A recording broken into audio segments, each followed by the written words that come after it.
Good morning बच्चों, मैं आशा करता हूँ कि आप सभी की घरों में जो कक्षाएं चल रही हैं इस ऑनलाइन प्लेटफॉर्म पे ये सुचारू रूप से चल रही होंगी। आप सभी समझ पा रहे होंगे जो यहाँ पढ़ाने की कोशिश की जा रही है। साथ ही साथ आप घर पे भी पूरी मेहनत के साथ पढ़ रहे होंगे। बच्चों, अब जो हमारा अगला चैप्टर है इस ऑनलाइन रिवीजन का वो है चैप्टर संख्या 11, concept of optimal over and under population. बच्चों, इस चैप्टर में हम ये जानने की कोशिश करेंगे क्या किसी देश में कब जनसंख्या अधिक होती है, कब वो जनसंख्या कम मानी जाती है और कब वो जनसंख्या अनुकूल मानी जाती है। हमने अपने विवरण में पहले देखा है कि किसी भी देश की जनसंख्या वहाँ के आर्थिक विकास के लिए बहुत ही महत्वपूर्ण होती है। जनसंख्या का स्तर, उसमें उसके आकार ये निर्धारित करता है कि वहाँ संसाधनों का विकास किस तरह का होगा। दुनिया में ऐसे बहुत सारे उदाहरण हैं जहाँ पे कुछ देशों के पास जनसंख्या आवश्यकता से कम है, वहीं भारत, चीन जैसे देश हैं जहाँ पे जनसंख्या आवश्यकता से बहुत ज़्यादा है। तो क्या जनसंख्या संसाधनों को किस तरह से प्रभावित करती है, ये हम यहाँ देखने की कोशिश करेंगे। ये 3 सिद्धांत हैं, 3 विचारधाराएँ हैं: optimal population, over population and under population. तो सबसे पहले जनसंख्या का वितरण हमेशा संसाधनों पर निर्भर करता है। बच्चों, आप देखेंगे जहाँ संसाधनों की उपलब्धता ज़्यादा होती है वहाँ जनसंख्या ज़्यादा खींची जाती है। जहाँ विकास की अपार संभावनाएं हैं वहाँ पे जनसंख्या का स्तर, जनसंख्या का आकार बहुत बड़ा मिलता है। तो धरातल पे जहाँ जहाँ आर्थिक संसाधन ज़्यादा हैं, प्राकृतिक संसाधन ज़्यादा हैं, वहाँ ज़्यादा जनसंख्या निवास करती है। तो कहने का तात्पर्य ये है कि जनसंख्या का अधिक या कम होना ये मूल रूप से इस बात पे ही निर्भर नहीं करता कि वहाँ कितने लोग हैं। ये उसके अलावा भी 2 और तत्व ऐसे हैं जो ये निर्धारण करने में मदद करते हैं कि जनसंख्या कम है या ज़्यादा। इसमें सबसे इम्पॉर्टेंट है संसाधनों की स्थिति, कि भाई कितने संसाधन हैं। यदि आपके देश में ज़्यादा संसाधन है तो आप ज़्यादा जनसंख्या का भी निर्वहन कर सकते हैं। यदि आपके देश में कम संसाधन है तो वहाँ पर कम जनसंख्या भी भारी दबाव डाल सकती है। संसाधनों के अतिरिक्त तकनीकी स्तर, लेवल ऑफ टेक्नोलॉजी भी बहुत इम्पॉर्टेंट होता है। जिन देशों में तकनीक अच्छी होती है वहाँ पर ज़्यादा जनसंख्या के भरण पोषण के भी लिए संसाधन जुगाड़े जा सकते हैं, लाए जा सकते हैं, उत्पन्न करे जा सकते हैं।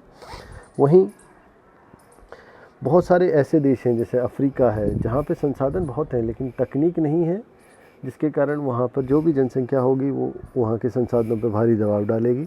उसी तरह हम दूसरी ओर जापान का उदाहरण देखते हैं जहाँ पे कुशल जनसंख्या है, तकनीक बड़ी अच्छी है, जिससे संसाधन नहीं होने पर भी बाहर से आयात करके संसाधनों को देश के विकास बढ़ाया जा सकता है। तो अनुकूलतम जनसंख्या का जो सिद्धांत है, ये विचारधारा है, ये कन्फ्यूशियस ने, एक चीनी दार्शनिक थे जिन्होंने सबसे पहले दी। इन्होंने कहा कि जनसंख्या वृद्धि जो है अनियंत्रित नहीं होनी चाहिए, हमेशा संतुलन बनाए रखना चाहिए पर्यावरण और जनसंख्या की वृद्धि में। आधुनिक युग में सिडविक नामक वैज्ञानिक ने, अर्थशास्त्री ने इस अनुकूलतम जनसंख्या के सिद्धांत की परिकल्पना दी। कई वर्षों बाद कैनन भी इस विचारधारा से जुड़े और आप कई जगह पढ़ेंगे कि इस विचारधारा को कैनन के नाम से भी जाना जाता है। कैनन की विचारधारा, अनुकूलतम जनसंख्या का सिद्धांत। अब ये होता क्या है, यहाँ ये समझने की कोशिश करते हैं। किसी भी देश की जनसंख्या अनुकूल है या नहीं, जैसा मैं पहले बता चुका हूँ, 3 बातों पर निर्भर करती है। सबसे पहला जनसंख्या का आकार, दूसरा संसाधनों की उपलब्धता और तीसरा तकनीक की उपलब्धता। जिन जगहों पर ये तीनों ही ऑप्टिमल हैं, अनुकूल हैं, वहाँ पे जनसंख्या अनुकूलतम स्तर पे मानी जाती है। प्रत्येक व्यक्ति को पर्याप्त भोजन, ऊर्जा, शुद्ध पेयजल, शुद्ध पर्यावरण, पर्याप्त कच्चा माल मिल सके, उसके जीवन की जो आवश्यक चीज़ें हैं वो मिल सके, तो उस लेवल को हम कहते हैं ऑप्टिमल पॉपुलेशन। वास्तव में ये तीनों ही जो चीज़ें हैं ये अर्थशास्त्र से निकली हुई एक डायग्राम पर आधारित है। आपके सामने बताया गया है। एक तरफ प्रति व्यक्ति आय दिखाई गई है वाई एक्सिस पे, एक्स एक्सिस पे दिखाया गया जनसंख्या का आकार। तो आप देखें किसी भी देश में जब विकास होता है तो प्रति व्यक्ति आय धीरे धीरे बढ़ती है, फिर एक लेवल पे जाके वो रुक जाती है और फिर उन पे घटते हुए नियम लागू होते हैं और जनसंख्या की वृद्धि के साथ साथ जो प्रति व्यक्ति आय है वो घटने लगती है। तो आप देखें इसमें बीच में एक जगह MN लाइन खींची हुई है। ये जनसंख्या का वो स्तर है जिसको अनुकूलतम जनसंख्या माना गया है।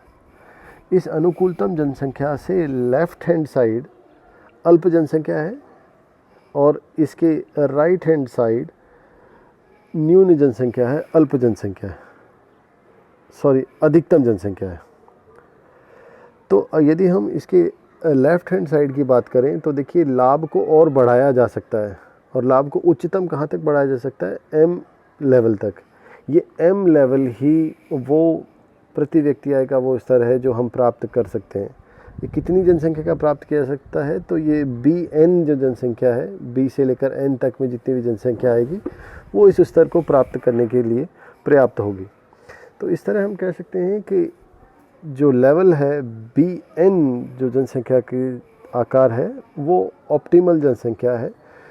इसके बाद N से C तक जो जनसंख्या है वो ओवर पॉपुलेशन है और B से N का जो पीछे स्तर है वो अंडर पॉपुलेशन है। तो ये तीनों अवस्थाओं को दिखाने के लिए डायग्राम है। आपको ये डायग्राम ध्यान से देखना है, प्रैक्टिस करनी है इसकी और आपके पेपरों में यदि ये प्रश्न आए तो आपको ये बनाना है।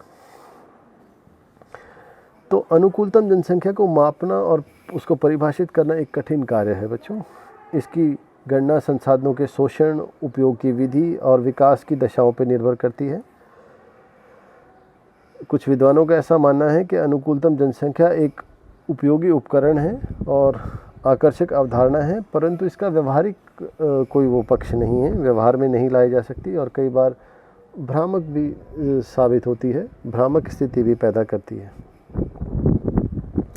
डाल्टन के अनुसार एक फॉर्मूला दिया गया कि अनुकूलतम जनसंख्या वह है जो प्रति व्यक्ति आय अधिकतम देती है। इसमें कहा गया M असंतुलन की जो स्थिति है, actual population minus optimal population divided by optimal population, ये फॉर्मूला दिया गया। कहा गया कि असंतुलन 0 है तो संबंधित देश की जनसंख्या अनुकूलतम है। यदि इसकी जो आंसर है, इसका जो फॉर्मूले से जो आंसर निकलेगा वह 0 से अधिक है तो उस प्रदेश की जनसंख्या अधिक है और यदि 0 से कम है तो वहाँ पे जनसंख्या कम है, अंडर पॉपुलेशन है। इस पूरी की पूरी जो ये जितनी भी अवधारणाएं हैं, ओवर पॉपुलेशन, अंडर पॉपुलेशन और ऑप्टिमल पॉपुलेशन, इन सभी में सिर्फ आय को ही ध्यान में रखा गया है बच्चों। ये इन सभी का एक बड़ा दोष भी है। अब यदि हम परिभाषा की बात करें तो अनुकूलतम जनसंख्या वह जनसंख्या होती है जिसमें सभी निवासियों के लिए एक उच्च जीवन स्तर प्राप्त किया जा सके और लक्ष्य अनिश्चित काल तक प्राप्त किया जा सके।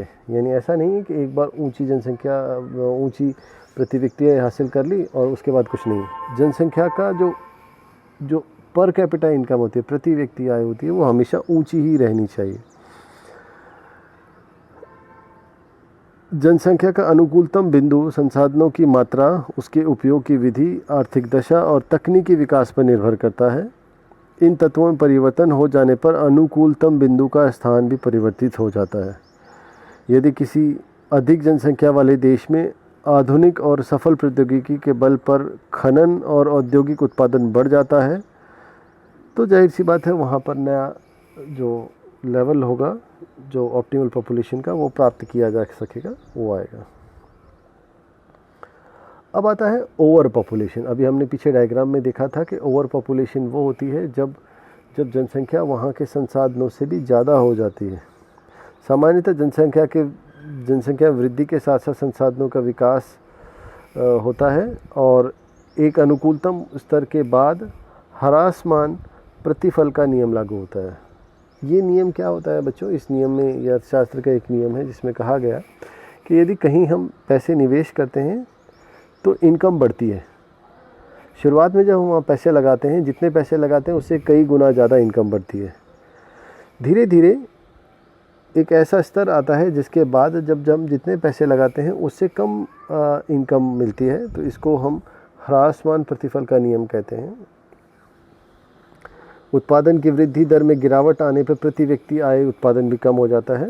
जब अधिक लोग उस संसाधन पर आधारित होते हैं तो जनसंख्या अधिक कहलाता है, जनसंख्या ओवर पॉपुलेशन में बदल जाती है। जब किसी देश या प्रदेश की जनसंख्या वहाँ के पोषण स्तर से अधिक हो जाती है तो जनसंख्या अधिक के ओवर पॉपुलेशन की स्थिति आ जाती है। आप सभी ने बहुत बार एक स्थिति देखी होगी, सुनी होगी, जहाँ पर हम पॉपुलेशन बॉम्ब की बात करते हैं कि भाई जनसंख्या इतनी ज़्यादा है कि उस संसाधनों पे भारी दबाव डाल रही है। भारत जैसे देशों में बहुत सारे अर्थशास्त्री ऐसा मानते हैं कि जनसंख्या जो है इस स्तर पे आ गई है कि यहाँ के संसाधनों के लिए अब संसाधन इसका भरण पोषण नहीं कर सकते हैं। जनाधिक्य का संबंध आवश्यक रूप से सघन जनसंख्या से नहीं है। हम यहाँ ये नहीं बात कर रहे हैं कि जनसंख्या कितनी घनी बसी, हम उसके आकार की बात कर रहे हैं। यदि जनसंख्या ज़्यादा है तो अधिक जनसंख्या ज़्यादा है तो जनसंख्या जनाधिक्य है, ओवर पॉपुलेशन है। कई जगह देशों में जनसंख्या बहुत घनी है लेकिन उनके पास संसाधन भी ऐसे हैं, उनके पास प्रौद्योगिकी ऐसी है कि वो उसका निर्वाह कर सकते हैं, तो वहाँ जनाधिक्य नहीं है। कुछ पर्वतीय, कुछ ग्रामीण क्षेत्रों, रेगिस्तानों में कम जनसंख्या होने के बावजूद भी आप देख सकते हैं कि वहाँ पर जनाधिक्य की स्थिति मिलती है। तो हम परिभाषा के रूप में कह सकते हैं जब किसी देश या उसके किसी भाग में जनसंख्या अनुकूलतम स्तर से ऊपर चली जाती है, यानी अब उसका वर्तमान संसाधनों के आधार पर भरण पोषण नहीं किया जा सकता, उसे हम जनाधिक्य कहते हैं, ओवर पॉपुलेशन कहते हैं। ये दो प्रकार का हो सकता है। निरपेक्ष जनाधिक्य, जिसमें संसाधनों के अधिकतम उपयोग के बावजूद लोगों का जीवन स्तर निम्न रहता है। कुछ ऐसे देश हैं जहाँ पर संसाधन तो हम पूरे प्रयोग कर रहे हैं लेकिन फिर भी विकास नहीं हो पा रहा है। वहीं दूसरी तरफ सापेक्ष जनाधिक्य उसे कहते हैं, उत्पादन का वर्तमान स्तर जनसंख्या के लिए अपर्याप्त होता है परंतु उसे बढ़ाया जा सकता है। संसाधन तो हैं लेकिन टेक्नोलॉजी नहीं, यदि हम तकनीक और डालेंगे तो वो और भी उसको बढ़ाया जा सकता है। अब जनाधिक्य के स्तर क्या क्या हो सकते हैं? ग्रामीण स्तर पे हो सकता है, औद्योगिक स्तर पे हो सकता है, शहरी स्तर पे हो सकता है, राष्ट्रीय स्तर पे हो सकता है, क्षेत्रीय स्तर पे हो सकता है, किसी भी स्तर पे हो सकता है। जनाधिक्य के कारण क्या क्या होते हैं बच्चों? जनाधिक्य के कारण है ग्रामीण जनसंख्या का उच्च वृद्धि दर होना, उपजाऊ कृषि भूमि का असमान वितरण, कृषि में मशीनीकरण का अभाव,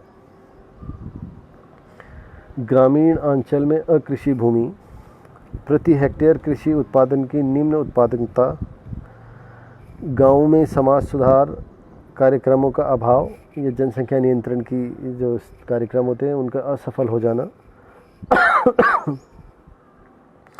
कृषि में और अधिक वहन क्षमता का अभाव होना। वहाँ पर जनसंख्या जो है इस गति से बढ़ रही होती है कि अब खेती बाड़ी उनका बोझ नहीं उठा सकती, उनकी खाद्यान्न की आवश्यकता इतनी होती है कि हम वर्तमान तकनीक और खेतों की स्थिति के आधार पर ज़्यादा उत्पादन नहीं ले पाते। कई बार औद्योगिक जनाधिक्य भी हो जाता है। हम सभी जानते हैं कि शहर जो है औद्योगिकरण पर आधारित होते हैं। शहरों में बहुत सारे लोग बाहर से आ जाते हैं, प्रवास करके आ जाते हैं काम की तलाश में, अपने आर्थिक विकास की तलाश में, तो जिसके कारण वहाँ पर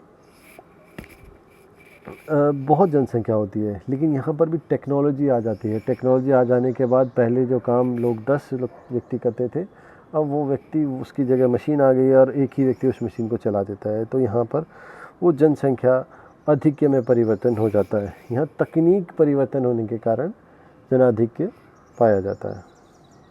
अब है आखिरी concept, under population. Under population वो होती है जहाँ पे जनसंख्या बहुत कम मिलती है। यहाँ जनसंख्या का ऐसा स्तर होता है कि यदि जनसंख्या और बढ़े तो आर्थिक उत्पादन और भी ज़्यादा किया जा सकता है, प्रति व्यक्ति आय और भी बढ़ाई जा सकती है। जब किसी देश की जनसंख्या इतनी कम हो कि वहाँ प्राकृतिक संसाधनों का पूरा प्रयोग ना हो पा रहा हो तो उसे कम जनसंख्या वाला अंडर पॉपुलेशन एरिया कहा जाता है। ये तब होती है जब वर्तमान में जनसंख्या धीमी गति से बढ़ रही होती है तो हम नहीं कर पाते हैं संसाधनों का पूर्ण उपयोग। ये भी सापेक्ष और निरपेक्ष होते हैं। जब हम संसाधनों की तुलना में इसकी बात करते हैं या नहीं करते हैं तो उस तरह से निरपेक्ष और सापेक्ष अंडर पॉपुलेशन होती है। विकसित देशों में ग्रामीण क्षेत्रों में अंडर पॉपुलेशन मिलती है, जबकि पिछड़ी हुई अर्थव्यवस्थाओं में अंडर पॉपुलेशन उच्च मृत्यु दर के कारण होती है। ज़्यादातर आप दुनिया में देखेंगे तो विकासशील देश हैं, वहाँ पे पॉपुलेशन ओवर पॉपुलेशन की स्थिति है। वहीं बहुत सारे ऐसे समृद्ध देश हैं जैसे जर्मनी है, जापान है, इटली है, यहाँ पर ज़्यादा जनसंख्या नहीं है। यहाँ जन्म दर कम है, मृत्यु दर भी बहुत ज़्यादा है, जिसके कारण जो जीवन प्रत्याशा है वो बहुत ज़्यादा है। लेकिन जो लोग हैं वो काफ़ी एज्ड हैं, उनकी आयु बहुत ज़्यादा है, जिसके कारण यहाँ संसाधनों का सही उपयोग नहीं हो पा रहा है। तो ये था बच्चों आज के जो 3 कंसेप्ट थे, optimal population, under population and over population की कंसेप्ट। ये तीनों कंसेप्ट एक डायग्राम के रेफरेंस में हमने इकोनॉमिक्स से लिए हुए हैं, और ज्योग्राफी में जो इकोनॉमिक ज्योग्राफी है वहाँ हम इन कंसेप्ट को पढ़ते हैं। इसको जनसंख्या भूगोल के अंतर्गत भी पढ़ाया जाता है, ताकि हम अपने देश की जनसंख्या जो है संसाधनों के अनुकूल बना पाएँ, अनुरूप ढाल पाएँ। आज के लिए इतना ही बच्चों, धन्यवाद।